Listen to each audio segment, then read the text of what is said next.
الآن حديث احفظ الله يحفظك، احفظ الله تجده تجاهك، إذا سألت فاسأل الله، وإذا استعنت فاستعن بالله، واعلم أن الأمة لو اجتمعوا على أن ينفعوك بشيء لم ينفعوك إلا بشيء قد كتبه الله لك، ولو اجتمعوا على أن يضروك بشيء لم يضروك إلا بشيء قد كتبه الله عليك، رفعت الأقلام وجفت الصحف.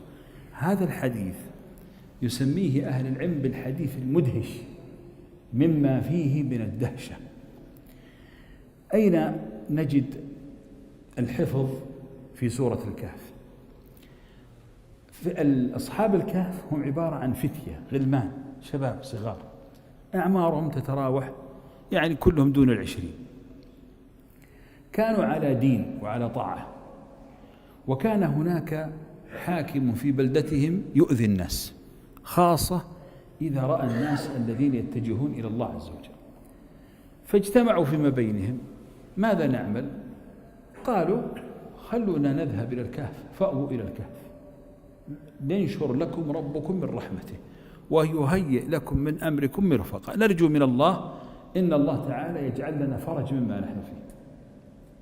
فلما دخلوا إلى الكهف ما كان يخطر في بالهم أن الفرج أن يناموا 300 سنة. شوف العجب، يعني هم كانوا يتوقعون يمكن يجي أحد يساعدهم، مثلا يجدون قافلة يركبونها ويرحلون من هذه البلدة، يعني كل شيء خطر في بالهم إلا أن يموتوا. هذه موتة ترى 3 قرون وهم أموات، موتة صغرى صحيح لكن 300 سنة و9 سنوات بعد زيادة وهم في هذا الكهف. المهم لما قاموا من النوم، وهذا الشاهد، يوم قاموا من النوم يا إخوان ماذا كان الحوار الذي دار بينهم؟ ابعثوا أحدكم، قالوا لبثنا يوما أو إيش أو بعض يوم، يمكن شكلنا نمنا وطولنا، يمكن يوم ولا نص يوم ولا هذا. الآن هم ظنوا أنهم ناموا هذه النومة بس، ولذلك قالوا فيما بينهم ابعثوا أحدكم بورقكم هذه المدينة فلينظر أيها أزكى طعاما فليأتكم برزق منه وليتلطف ولا يشعرن بكم أحد ولا أحد يدري عنكم، جيبوا لنا أكل وتعالوا بس لا أحد يشوفكم. ما الشاهد هنا؟ إن الناس ما تغيرت أشكالها، صح ولا لا؟ عرفوا بعض على طول. أنا أسألك سؤال، هل لو أنت جلست 10 سنين مثلا ما حلقت شعرك ما الذي سيحدث؟ شنباتك إلى ركبك بتصير، صح ولا لا؟ وشعرك جدايل، وظافرك وين بتوصل، صح ولا لا؟ وجلدك هل بيتحمل 10 سنين وهو نايم على الأرض؟ لو تقعد لك شهر الحين على الأرض ما تقلبت تسلخ جلدك. فإذا هذا هو الشاهد، إنهم ما تغيروا أبدا، يعني تعطلت كل السنن عندما أراد الله أن يحفظهم. إذا حفظك الله تعطل كل شيء، كل ما يمكن أن يكون طبيعي يتعطل. لماذا؟ لأن الله إذا أراد أن يجعل لك مخرج فإنه يرزقك من حيث لا تحتسب. وهذا اللي حصل، وهذا هو الشاهد من القصة. لازم تؤمن من قصة أصحاب الكهف أن الله تعالى إذا تولاك والله لتقف كل السنن من أجل أن يتم الأمر الذي تريده. يعني مثلا موسى عليه الصلاة والسلام لما الله عز وجل قال له واجه فرعون، ماذا قال؟ هو بشر يخاف، قال إني أخاف أن يفرط علينا أو إيش أو أن يطغى. وش قال له الله؟ لا تخافا إنني معكم أسمع وأرى. لا تخاف، روح استوكل على الله، يلا خلاص. الآن هو استند على من؟ على قوي، وعلم أن الله لن يخذله، فواجه فرعون في كل المواقف، واجه السحرة وواجه فرعون الطاغية وخرج ببني إسرائيل، ولما جاء القمل والضفادع والدم كلها كان ينتصر فيها. ليه؟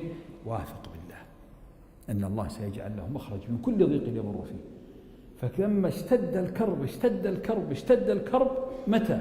لما خرج ببني إسرائيل وخلفه فرعون الذي انطلق في المدائن حاشرين يجمع الجيش، جمع 600,000 عشان يقتل موسى ومن معه من بني إسرائيل المستضعفين، يقف أمام البحر، هذا فرعون وغبار جيشه يملأ عنان السماء، والناس حوله يبكون حول موسى إنا لمدركون. يعني أنا ودي تخيلون المنظر يا جماعة، موسى واقف والبزران والحريم واللي يصيح واللي يبكي وأهلكتنا يا موسى، لو حنا في بيوتنا ما حد قالنا شيء، والآن هذا يعني ضغط نفسي رهيب، وهو واثق أبد. قال لا تخافا إني معكم أسمع وأرى، والله ما يتركني، والله ما يخذلني. ضاقت ضاقت ضاقت ضاقت فلما استحكمت حلقاتها فرجت. اضرب بعصاك البحر. نفس العصا هذه كان يضرب يهش فيها على غنم، صح؟ وكان يضرب فيها الأرض، ما كان لها أثر. لكن هنا تختلف، اضرب.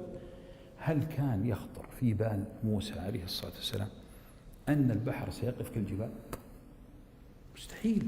لا احنا في منطقة باردة تقول تجمد الجبل، لكن هذا ربك إذا أراد أن يجعل لك فرج عطل كل الأسباب فيقف الماء كالجبال وينجو من معه. نوح عليه الصلاة والسلام لما أراد الله يوم قال إني مغلوب فانتصر، خلاص دعا ربه، ما عاد لي 1000 سنة وندعوهم وهذول ما فيهم فائدة، ربي إني مغلوب فانتصر.